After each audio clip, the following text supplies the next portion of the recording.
mbokk internet tu info actu buzz ab xibaar yi nii boo xamante ni du neex lool ci ñi ànd ak kii di Ousmane Sonko ginnaaw bi nga xamante ni tey nañ ko fële nga xamante ni moo di prison bu Sébikotane moom kii di Ousmane Sonko buñ sukkandikoo ci information dañ ko évacuer fële nga xamante ni mooy en urgence ci hôpital maanaam ginnaaw bi nga xamante ni arrêté woon nañ ko moom kii di Ousmane Sonko ni ki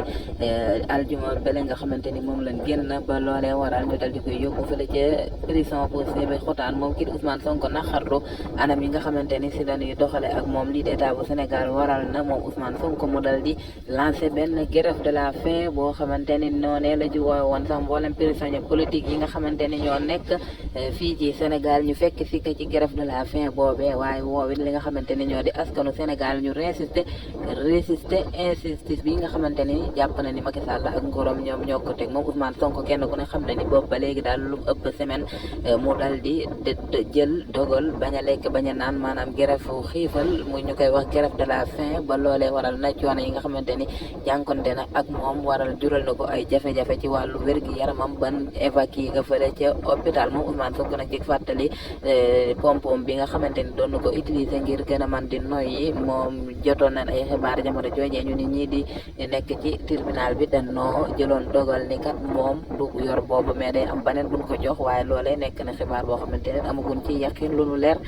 à 100% waaye grève de la faim bi daal nekkoon na loo xamante ni daal moom kii di Ousmane Sonko lancé woon na ko ba loolee jural na ko ay jafe-jafe jamono ji kon bon yóbbu ko en urgence bun sukkandikoo suñu xibaar waaye parti bii di Pastef fit daal di génne communiqué comme ni nga xamante ni lañ ko gisee noonee di gën a dëggal kon day mel ni information bébé bu wér la moom kii di Ousmane Sonko jamono ji nekkatul prison bu Sébikotane waaye mu ngi en urgence kon loolee ci Ousmane Sonko moo dal kii di Cheikh Bara Ndiaye moom Cheikh Bara Ndiaye moom itam kenn ku ne xam na ni ginnaaw bi nga xamante ni kii di juge bi jëloon na dogal ngir may ko liberté provisoire kii di procureur dal di opposé wu dal di dugal appel ngir moom Cheikh Bara Ndiaye mu des ci kaso bi moom Cheikh Bara Ndiaye boobee noonee la ko defe woon moom itam dal di